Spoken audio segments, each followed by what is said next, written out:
Good day, mga kasabwat.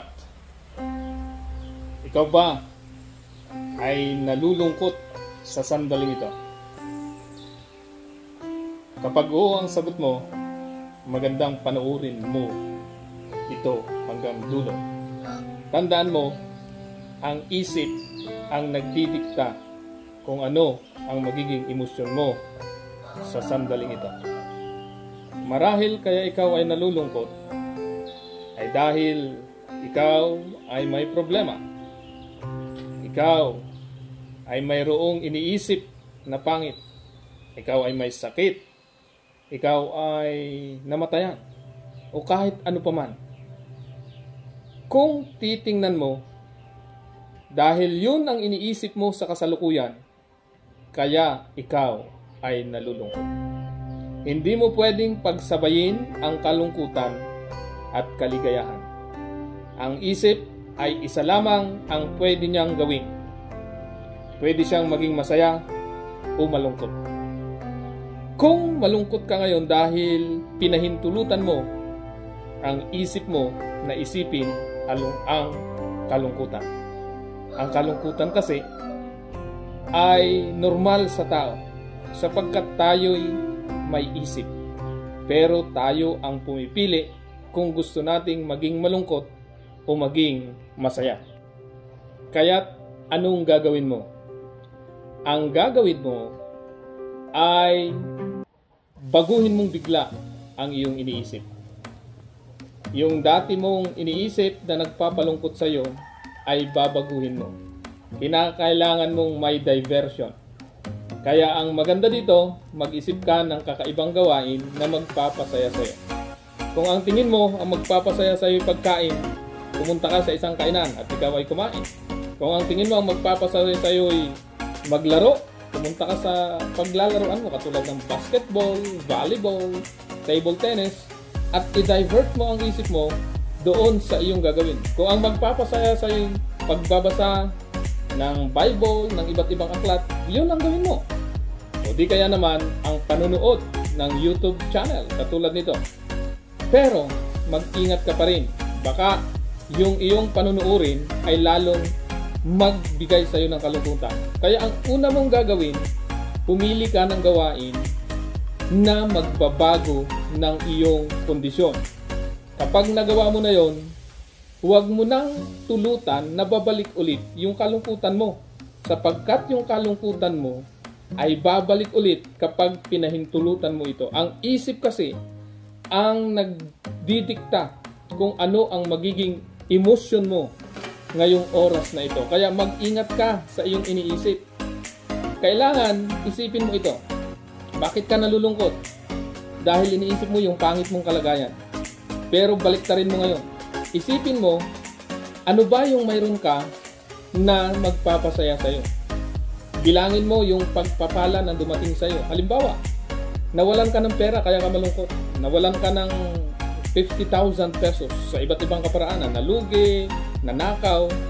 Kung iyon ang fufukusan mo, magiging malungkot ka. Pero, kung titingnan mo yung iba, halimbawa, nawalan ka ng 50,000 pesos, ikaw naman ay malusog.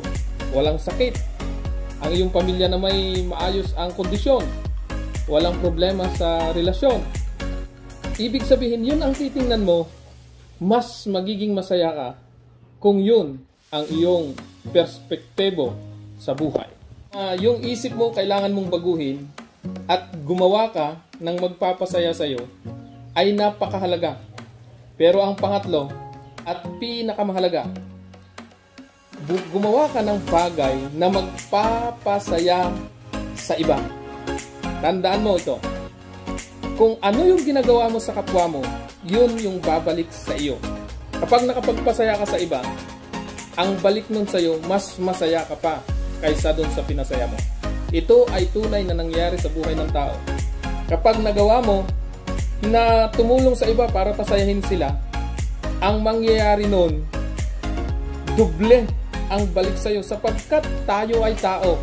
Ang tao kasi ay mayroong emosyon. Kapag ka nakita mong masaya sila, babalik at babalik sa iyo yung kaligayahan na yun. Kaya huwag kang maging makasarili. Kaya tayo nagiging malungkot sa buhay natin ay dahil lagi nating iniisip ang ating sarili. Hayaan mong alisin muna ang sarili mo sa sitwasyong nalulungkot ka. Kaya maraming nagiging masaya dahil mas pinasasaya nila ang iba. Pansinin mo ito. Kapag ikaw ay hirap na hirap sa buhay, pumunta ka sa mas mahirap at tulungan mo sila, pakiramdam mo ikaw na ang pinakamayaman na tao. Pag ikaw ay may sakit, halimbawa ikaw ay may lagnat, pumunta ka sa ospital o di kaya sa taong may mas sakit pa sa'yo, mas giginhawa ang iyong pakiramdam.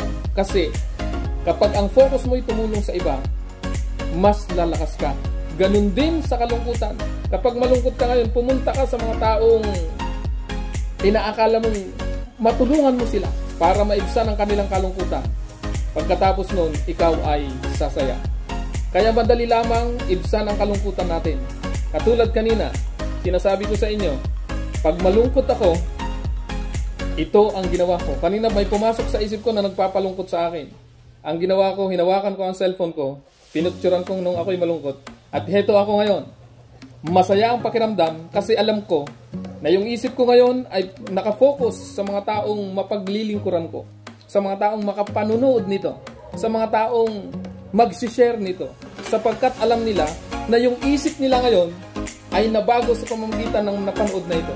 Na yung isip nila kailangan palang baguhin lamang, kailangan lang palang alisin yung lungkot para pumalit ang kaligayahan. Pag maligaya ka na, that's the time na maiisip mo, oy, pwede na akong maglaro, pwede na akong pumunta sa lugar na ito, pwede na akong kumain, pwede na akong maglakbay. At pagkatapos nun, sa iyong paglalakbay, sa iyong pagpunta sa ibang lugar, makikita ka ng mga taong pwedeng tulungan mo sila at ikaw ay magiging masaya.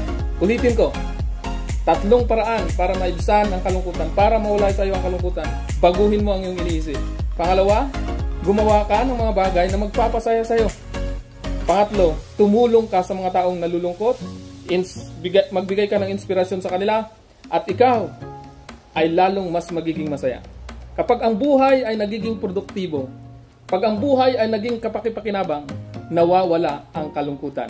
Kaya heto, salamat sa iyong panunood. Sana'y nagustuhan mo ang video na ito. Maraming salamat sa patuloy na pagsuporta sa mga video na i-share natin. Maraming salamat po.